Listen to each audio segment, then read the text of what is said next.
Hello friends, आप सभी का मेरे चैनल बृष्टि आईएएस में स्वागत है।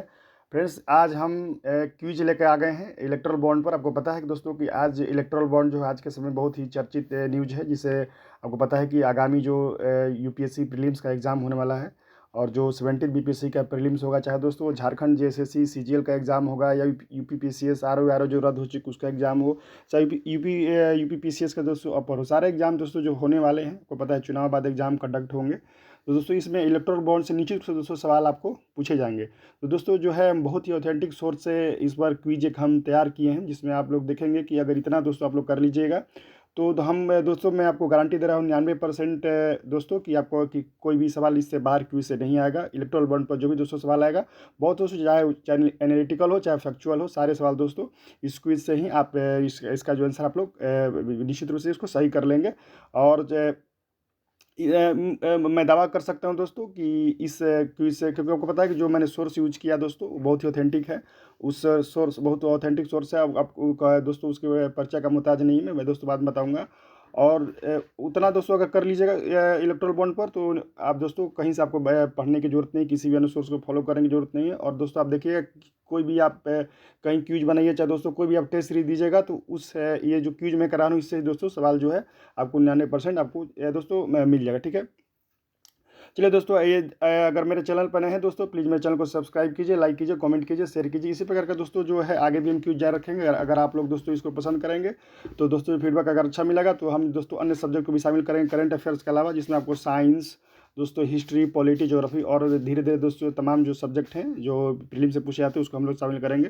दोस्तों ये मेरा चैनल है, इसमें चैनल को सब्सक्राइब कर लीजिएगा, ठीक है दोस्तों, ताकि इसी प्रकार का क्यूज मिले। ये दोस्तों मेरे बारे में देखिए, मेरा परिचय है। आपको पता है कि आजकल यूट्यूबर्स दोस्तों हज़ारों ये यूट्यूबर्स हैं जो पढ़ा रहे हैं, बहुत अच्छी बात है। लेकिन दोस्तों कहने का मतलब ये है कि जो भी कैंडिडेट्स हैं उनको दोस्तों पता चलना चाहिए कहें कि वो स्टूडेंट का परिचय क्या दोस्तों, उसने किसी कहीं एग्जाम दिया नहीं। दोस्तों आजकल हो क्या रहा है कि कोई भी आजकल चैनल देखेंगे, इनको 10 साल का अनुभव है, इनको 20 साल का अनुभव, दोस्तों तो चलिए ठीक है, लेकिन कम से कम अपने बारे में बताना चाहिए कि कौन किस किस एग्जाम का अनुभव है। इससे दोस्तों क्या है, कैंडिडेट्स का इस पर भरोसा बढ़ता है। तो दोस्तों इसी क्रम में देखिए, मैं आपके सामने देखिए दोस्तों, ये अपना जो मैंने दोस्तों आपको देख सकते हैं कि यूपीएससी सिविल सर्विस एग्जाम 2016 में दोस्तों जो मैंने जितना भी दोस्तों यूपीएससी एग्जाम दिया सबसे हाईएस्ट मार्क्स है, जिसके यही इसीलिए दोस्तों मैं इसको शो कर रहा हूँ। बाकी दोस्तों जहाँ तक बीपीएससी की बात हो तो उसमें दोस्तों आपको पता है कि जो 67 बीपीएससी था उसमें दोस्तों मुझे 117 आया था 150 में। दोस्तों उसका भी मैंने मार्क्स जो है अपने चैनल पर अपलोड कर दिया है दोस्तों, जो उसको जाकर देख सकते हैं। ठीक है, ये दोस्तों यूपीएससी का मार्क्स है, तो मैं सोचा कि आपको बता दूं ताकि आप लोगों को भरोसा जगे। ठीक है, कि जो मेंटर हैं वो दोस्तों ऑथेंटिक हैं। तो दोस्तों ये देखिए, जीएस1 में मेरा जो मार्क्स था 200 में 137, आप कह सकते हो कि 70 क्वेश्चन 100 में दोस्तों लगभग जो है सही था। और जो सीसेट में था दोस्तों 101, 200 में 101। तो दोस्तों ये भी है, किसी आपको पता है सीसेट में बहुत बच्चे फेल हो जाते हैं, तो मेरा जब मैंने एग्जाम दिया है कभी दोस्तों सीसेट में फेल नहीं हुआ। तो दोस्तों यही है कि जीएस में 70 क्वेश्चन दोस्तों 100 में 70 मेरा 2016 वाला में दोस्तों, और जो सीसेट था 101। चलिए दोस्तों ये रहा मेरे बारे में परिचय। आप देख सकते हैं मेरे चैनल पर लोड किया है, आप जाएंगे दोस्तों शॉर्ट्स में, पता है वहाँ पे दोस्तों आपको मिल जाएगा। अब दोस्तों हम लोग बात करते हैं इलेक्ट्रल बॉन्ड की। जैसे कि बताया दोस्तों कि इलेक्ट्रल बॉन्ड पर हम लोग बात करेंगे। ठीक है, आपको पता है दोस्तों इसको इलेक्ट्रल बॉन्ड कहा जाता है, और दोस्तों इसको हिंदी में चुनावी बांड भी कह सकते हैं। ठीक है, बॉन्ड या बांड जो भी है। तो दोस्तों पहला जो सवाल है, आपको पता है कि किस वाद में, आपको पता है कि दोस्तों इसमें याचिका दायर किया गया था सुप्रीम कोर्ट में। तो सवाल दोस्तों यही है कि किस वाद में सुप्रीम कोर्ट ने इलेक्ट्रल बॉन्ड को अनकॉन्स्टिट्यूशनल घोषित किया था, किया दोस्तों, असंवैधानिक किस वाद में किया दोस्तों। तो इस आपको देखिए यहाँ ऑप्शन देखिएगा इसका दोस्तों। ऑप्शन पहला है आपको ADR versus union of India. आपको पता है दोस्तों एडीआर जो है एक एनजीओ है, एसोसिएशन ऑफ डेमोक्रेटिक रिफॉर्म्स, बहुत है दोस्तों अच्छी एनजीओ है, जो भी पॉलिटिकल डेवलपमेंट होता है उस पर दोस्तों रिसर्च करती है। ठीक है, और जनता को अपने रिपोर्ट्स बताती है दोस्तों। तो एडीआर जो है एडीआर दोस्तों association of democratic reforms versus union of India दोस्तों, उसमें केस हुआ था। तो दोस्तों इसका आंसर यही हो जाएगा, आपको यही पहला हो जाएगा। ये दोस्तों नहीं होगा, ठीक है, केशवानंद भारतीवाद नहीं होगा, तिल्ली थॉमस वाद नहीं होगा, और दोस्तों कोई ये तो होगा नहीं। तो दोस्तों इसका आंसर हो जाएगा एडीआर वर्सेस। तो मैं आपको फिर से बता दूं कि ये सुप्रीम कोर्ट में दोस्तों वाद जो किया गया था इसके अंतर्गत दोस्तों इसको अनकॉन्स्टिट्यूशनल घोषित किया था। उसका आंसर हो जाएगा आपको association of democratic reforms versus union of India. ठीक है, दोस्तों बहुत ही ये इंपॉर्टेंट केस है, हो सकता है पूछे दोस्तों। इसको आप लोग एग्जाम मेंस में भी दोस्तों कोट कर सकते हैं कि इलेक्टोरल बॉन्ड ने दोस्तों, ये आपको पता है कि ट्रांसपेरेंसी, ये चुनाव में दोस्तों जो चुनावी फंडिंग होता है दोस्तों, उसमें ट्रांसपेरेंसी लागू करने के लिए सुप्रीम कोर्ट ने ADR versus association of democratic reforms बाद में दोस्तों, ये जो आपको बाद है उसमें जो है इसको अनकॉन्स्टिट्यूशनल घोषित कर दिया। तो मेंस के लिए दोस्तों यहीं पे ध्यान दीजिए। बाकी दोस्तों ये जो केस आप लोगों को पता ही है कि बेसिक स्ट्रक्चर इसमें दिया गया था कृष्ण भारती केस में। लिली थॉमस बाद में दोस्तों वही है कि कोई भी जो एमपी या एमएलए हैं जो 2 साल से अधिक सज़ा उनको हो जाती है, तो जो है उनका जो कैंडिडेचर है वहीं स्वतः रद्द हो जाता है। तो यही केस है। दूसरा दोस्तों क्वेश्चन है कि इलेक्ट्रल बॉन्ड की विशेषता क्या है। आपको पता है कि ये इसका फीचर्स भी दोस्तों पूछा जा सकता है एग्जाम्स में। पहला दोस्तों जो ऑप्शन है कि खरीदने और पाने वाला का नाम नहीं। दूसरा ऑप्शन है दोस्तों नॉन रिफंडेबल। तीसरा ऑप्शन केवल एसबीआई जारी करेगा। और चौथा दोस्तों सभी सही दोस्तों। इसमें आंसर आपका सही सभी होगा, ठीक है।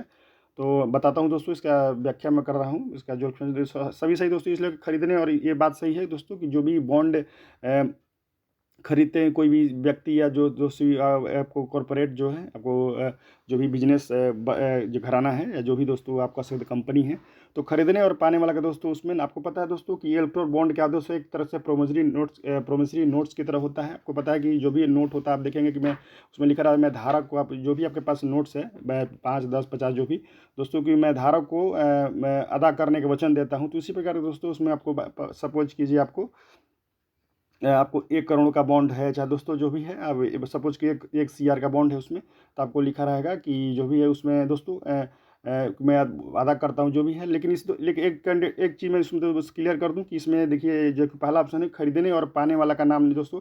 कोई भी व्यक्ति का सपोज कीजिए, आपको पता है दोस्तों मेघा एक कंपनी पकड़ाई है, जो आपको पता है साउथ इंडियन कंपनी है जिसको ठेका ही बहुत सारा मिला है।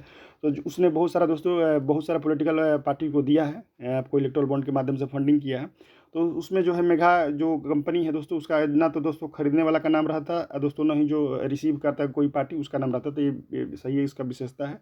मतलब दोस्तों जो बॉन्ड खरीदता है उसका नाम उस पर नहीं रहता है। अब जैसे एग्जांपल मैं आपको बता दूं दोस्तों कि जैसे आपको डीडी होता है, डिमांड ड्राफ्ट होता है दोस्तों, तो उसमें जो है पेई आप ध्यान दीजिएगा, तो उसमें लिखा था पाने वाला का नाम, ठीक है।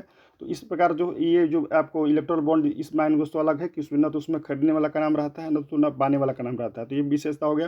दूसरा विशेष दोस्तों ये नॉन रिफंडेबल है। ये नहीं कि दोस्तों आप बॉन्ड खरीद लीजिए फिर बोले कि ना ना ये रिटर्न के, दोस्तों ऐसा भी नहीं है। तीसरा दोस्तों इसका विशेषता केवल एसबीआई जारी करेगा। सही बात है दोस्तों, केवल जो स्टेट बैंक ऑफ इंडिया को अधिकृत किया गया था दोस्तों। ये जो तीनों ऑप्शन सही है, इसलिए जो इसका आंसर हो जाएगा आपको डी, सभी सही है, ठीक है। तो ये सही, ये सही, ये सही, तीनों ऑप्शन, ठीक है दोस्तों। तो ये आपको हो गया, इसको ध्यान रखिएगा, क्योंकि सवाल दोस्तों हो सकता है कि आपको पता है यूपीएससी 3-4 स्टेटमेंट का दोस्तों एक सवाल बनाता है। आजकल दोस्तों बीपीएससी भी यूपीएससी पैटर्न पर चला गया है, तो इसका भी ध्यान रखना है आपको, ठीक है दोस्तों। चलिए हम लोग नेक्स्ट सवाल कहते बढ़ते हैं। इलेक्ट्रल बॉन्ड के बारे में क्या सही है दोस्तों, तो ये भी इसको भी देख लेते हैं। ये दोस्तों क्या कह रहा है, पहला ऑप्शन कि केवल भारतीय व्यक्ति या संस्था खरीद सकते हैं दोस्तों। दूसरा कह रहा है केवल 1% वोट पाने वाला पार्टी योग्य है। तीसरा दोस्तों केवल रजिस्टर्ड पार्टी योग्य है। और चौथा दोस्तों सभी सही। दोस्तों इसमें भी सभी सही होगा ऑप्शन, मैं बता रहा हूँ दोस्तों, इसका व्याख्या कर रहा हूँ। केवल भारतीय व्यक्ति या संस्था, बात सही है दोस्तों। कोई भी ओनली इंडियन सिटीजन या दोस्तों कोई भी इंडियन इंस्टीट्यूशन है, जैसे कोई भी कॉरपोरेट कंपनी है दोस्तों, तो वही दोस्तों बॉन्ड खरीद सकता। कोई दोस्तों विदेशी व्यक्ति या जो है विदेशी संस्था इस बॉन्ड को नहीं खरीद सकती है। दूसरा दोस्तों कह रहा है ऑप्शन कि केवल 1% वोट पाने वाला पार्टी। सही बात है दोस्तों। आपको पता है कि इसमें कंडीशन था कि केवल दोस्तों रजिस्टर्ड पार्टी जो है जिनका पिछले जो आम जनरल इलेक्शन हुआ दोस्तों, चाहे लोकसभा का विधानसभा, अगर दोस्तों उनको 1% वोट अगर दोस्तों आया है तो वही दोस्तों एलिजिबल है। बाकी दोस्तों ये नहीं कि इलेक्ट्रल दोस्तों पॉलिटिकल फंडिंग लेने के लिए पार्टी बना लीजिए, पार्टी ऑन पेपर है और देखिए आपको फंडिंग मिल रहा है दोस्तों। तो ऐसा कंडीशन मतलब इतना आसान नहीं था, ठीक है। आप उसमें नियम था दोस्तों कि जो भी रजिस्टर्ड पार्टी होना चाहिए, और दोस्तों जो है रजिस्टर्ड पॉलिटिकल पार्टी होने के साथ साथ जो पिछला जो जनरल इलेक्शन हुआ, चाहे दोस्तों लोकसभा का राज्यसभा, उसमें कम से कम दोस्तों 1% उनको जो है वैलिड वोट्स मिलना चाहिए। तो दोस्तों ये कंडीशन था। तो दोस्तों आप देख सकते हैं कि इसमें आपको इस तरह आपको तीनों स्टेटमेंट तो सही है कि ये भी सही है दोस्तों। 1% वोट आपको, जैसे कि मैंने बताया कि मिनिमम आपको 1% वोट सभी को दोस्तों। इसीलिए दोस्तों जो है आपको आर्टिकल 14 का मैं आपको दोस्तों बताऊंगा आगे कि आर्टिकल 14 का दोस्तों, जो कि आपको पता है आर्टिकल 14 क्या है, राइट टू इक्वालिटी, उसको आधार बनाते हुए इलेक्टोरल बॉन्ड को दोस्तों सुप्रीम कोर्ट ने अनकॉन्स्टिट्यूशनल घोषित कर दिया, क्योंकि दोस्तों ये फ्री एंड फेयर इलेक्शन के खिलाफ था दोस्तों। तो ये भी सही है, केवल तीनों सही है, ठीक है। तो ये ध्यान रखिएगा। तो चलिए दोस्तों हम लोग नेक्स्ट सवाल की तरफ बढ़ते हैं कि देखिए जैसा कि मैं बताया था बहुत दोस्तों इंपॉर्टेंट सवाल है, सवाल दोस्तों पूछा जा सकता है, ठीक है, कि सुप्रीम कोर्ट ने इलेक्टोरल बॉन्ड को किस अनुच्छेद के उल्लंघन कारण दोस्तों रद्द कर दिया, ठीक है। तो दोस्तों जो है आपको देखिए ऑप्शन में है आपको अनुच्छेद 14 article 14 right to equality, article 91A दोस्तों, ठीक है। और ये आपको दोनों ऑप्शन सही है और कोई नहीं दोस्तों, तो इसमें आपको ये आपको सी हो जाएगा, यानी ये भी सही है दोस्तों, ये भी सही हो गया। सॉरी दोस्तों। तो दोस्तों चलिए इसका हम लोग इसका एक्सप्लेनेशन देखते हैं दोस्तों। देखिए आर्टिकल 14 दोस्तों क्या है, right equality.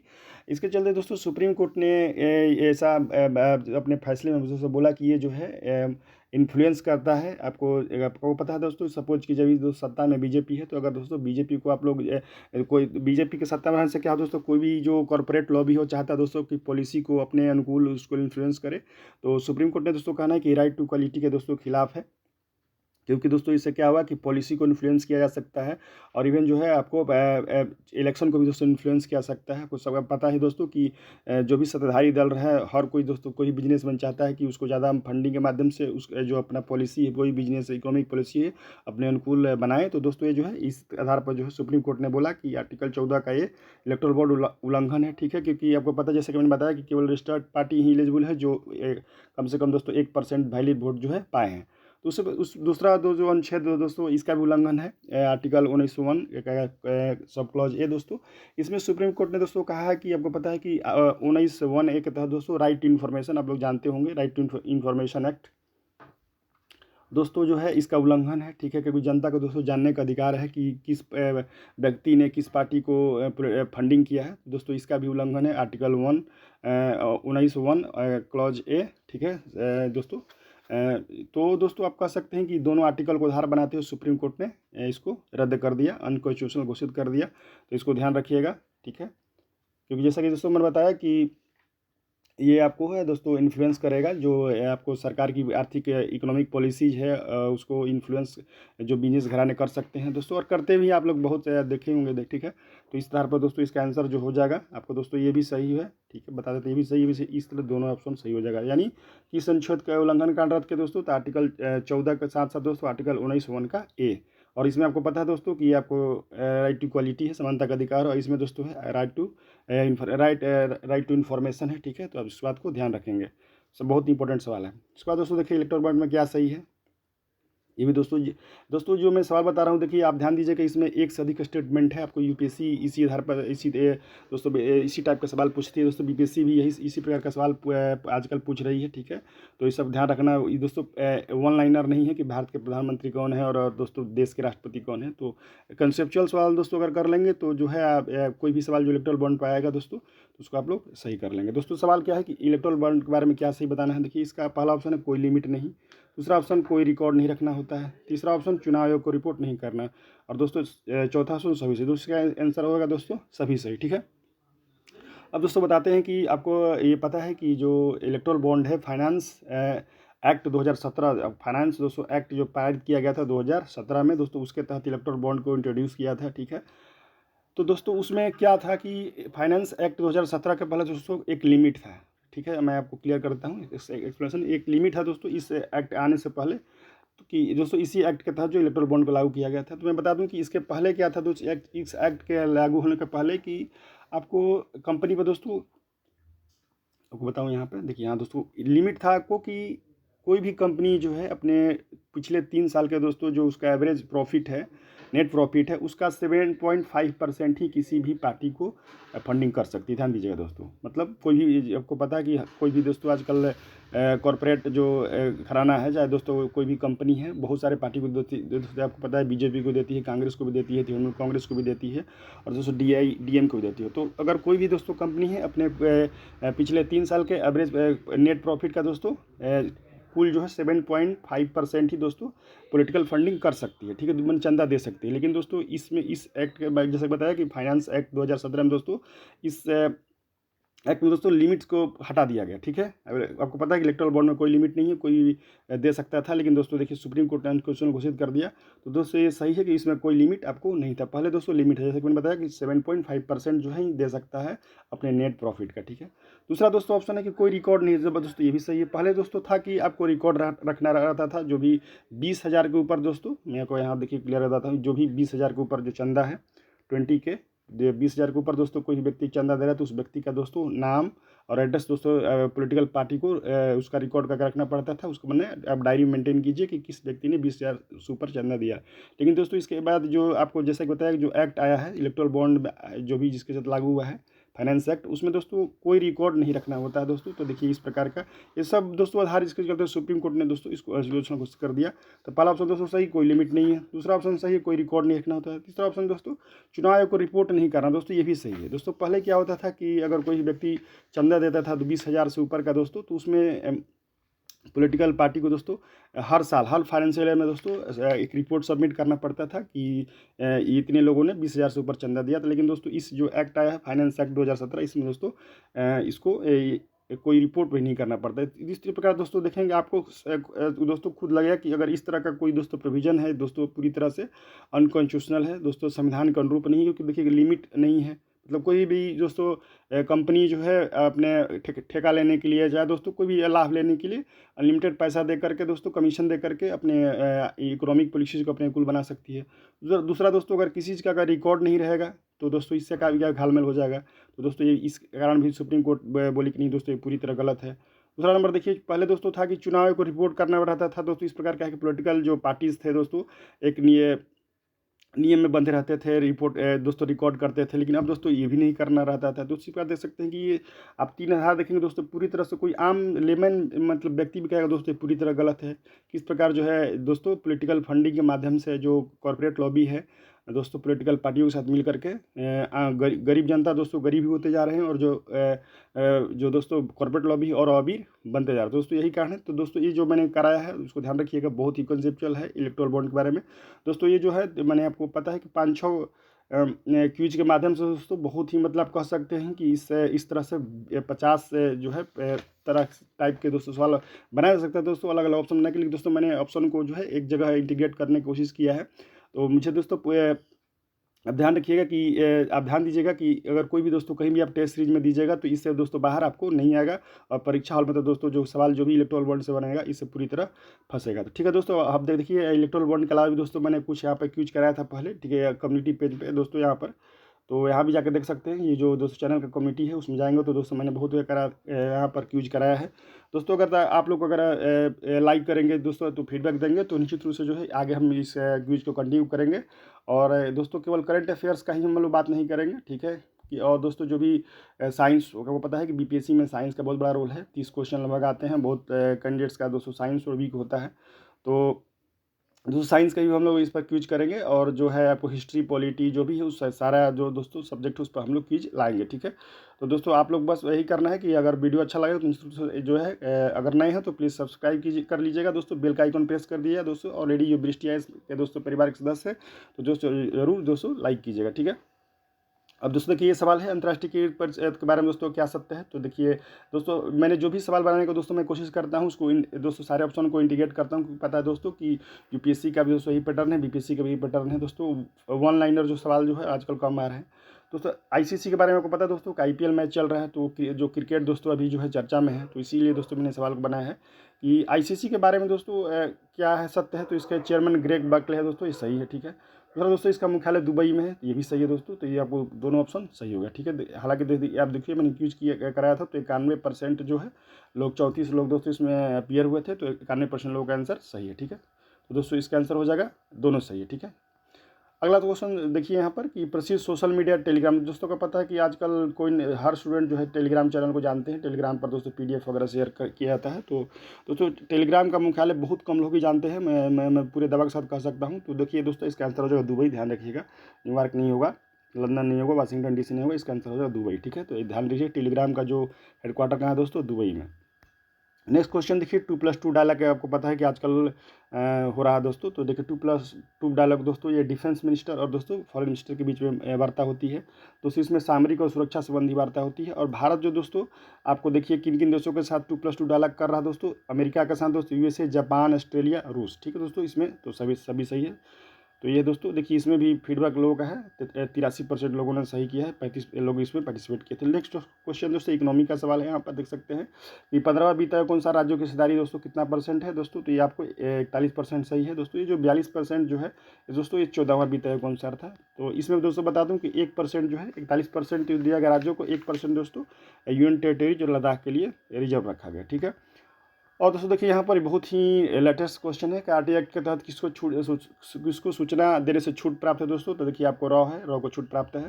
Research and analysis wing दोस्तों जो आपको फॉरेन जो इंटेलिजेंस उसको गैदर करता है, सो IB दोस्तों इंटेलिजेंस ब्यूरो, ये दोस्तों सही है, इसको छूट प्राप्त है दोस्तों। CERT-In आपको पता है दोस्तों कि ये जो है ये दोस्तों जो भी भारत में साइबर क्राइम होते हैं दोस्तों जो हो उसको नोडल एजेंसी है, ठीक है। 13 तो दोस्तों आपको इसको तुरंत अभी हाल ही में दोस्तों शामिल किया गया है। तो इसी प्रकार जो है दोस्तों ऑल ऑफ द सही है, ध्यान रखिएगा, क्योंकि इसको बहुत करंट अफेयर्स के न्यूज है। अभी इसको दोस्तों छूट दे दिया गया 13 जो संस्था है, तो इसलिए दोस्तों ध्यान रखिएगा, ये जो बहुत इंपॉर्टेंट हो चुका है। बाकी दोस्तों जो है रॉ IB को पता ही है। उसके बाद दोस्तों देखिए यहाँ पर कि हाल ही में वन नेशन वन इलेक्शन पर किसकी अध्यक्षता में समिति गठित की दोस्तों। तो ये आपको सही, रामनाथ कोविंद जी आपको पूर्व राष्ट्रपति रह चुके हैं दोस्तों, इन्होंने अपना रिपोर्ट सबमिट कर दिया, तो इसको याद रखिए, बहुत इंपॉर्टेंट है। उसके बाद दोस्तों देखिए यहाँ पर एक समान नागरिकता यूनिफॉर्म सिविल कोड के बारे में दोस्तों क्या सही है। तो दोस्तों इसका अनुच्छेद 44 में बात सही है, गोवा में दोस्तों ऑलरेडी लागू है, और उत्तराखंड ने भी हाल ही में दोस्तों कानून बनाया था दोस्तों। उपरोक्त तीनों स्टेटमेंट जो है सही है, तो इसको ध्यान रखिएगा। अब दोस्तों यहाँ देखिए यूनेस्को क्रिएटिव सिटीज़ नेटवर्क में कौन शहर शामिल है दोस्तों। तो इसमें आपको देखिए ग्वालियर भी शामिल है और कोझिकोड भी शामिल है दोस्तों, तो दोनों सही है इसका, ठीक है। नेक्स्ट यूनेस्को के बारे में दोस्तों क्या है सही है। देखिए यूनेस्को को पता है कि दोस्तों यूनो की एक स्पेशल विशेष एजेंसी है। इसका दोस्तों मुख्यालय जो है पेरिस में है, और इसके जो DG है डायरेक्टर जनरल दोस्तों ऑड्रो अंजोले जी है। तो दोस्तों ये आपका सभी सही है, ठीक है। दोस्तों देखिए वह बहुत लोग जो है पूरा सही जवाब नहीं कर पा रहे हैं। तो दोस्तों ये देखिए सवाल है कि वर्तमान में कितने राज्यों को विशेष श्रेणी का दर्जा दोस्तों प्राप्त है। तो आप देख सकते हैं दोस्तों 11 स्टेट्स। इसमें दोस्तों नया आपको तेलंगाना आपको देखने को मिला दोस्तों, जम्मू कश्मीर चूँकि यूटी बन गया दोस्तों, तो जो आप आउट हो चुका है, ठीक है। तो इस तरह 11 दोस्तों स्वीप का देखिए बहुत ही चर्चा में दोस्तों चुनाव चल रहा है, और चुनाव दोस्तों हमेशा जो है वोट परसेंटेज को बढ़ाने के लिए दोस्तों रहता है। स्वीप दोस्तों है आपको मतदाता जागरूकता से संबंधित है दोस्तों। स्वीप का फुल फॉर्म होता है systematic voter education and electoral participation, ठीक है। तो दोस्तों देखिए यहाँ पर ये इंपॉर्टेंट है, पॉलिटी का सवाल है दोस्तों, बहुत ही इंपॉर्टेंट है। UPSC में बहुत बार आया है और BPSC में दोस्तों आया है, जिसको अधिकांश सवाल जो पिछले बार दोस्तों 96 में आया था, बहुत लोग गलत किए थे। उच्च न्यायालय के जजों की संख्या कौन बढ़ा सकता है दोस्तों। हाई कोर्ट्स के जजों की संख्या दोस्तों कौन बढ़ा सकते हैं, राष्ट्रपति, ठीक है, न कि दोस्तों संसद, तो ध्यान रखिएगा। फिर दोस्तों सुप्रीम कोर्ट के जजों की संख्या कौन बढ़ा सकते हैं दोस्तों। तो इसमें आपको हो जाएगा संसद, पार्लियामेंट, न कि दोस्तों राष्ट्रपति। तो दोस्तों ये सब सवाल को ध्यान रखना है कि सुप्रीम कोर्ट के जज की संख्या बढ़ाना है कि। और दोस्तों कि चुनावी बॉन्ड के जो कि मैं कराया है दोस्तों, यहाँ भी एक सवाल कराया था, एक बार देख लीजिए कि चुनावी बॉन्ड में क्या सही है दोस्तों। केवल SBI बेच सही है, KYC नियम का पालन जरूरी था, सही है।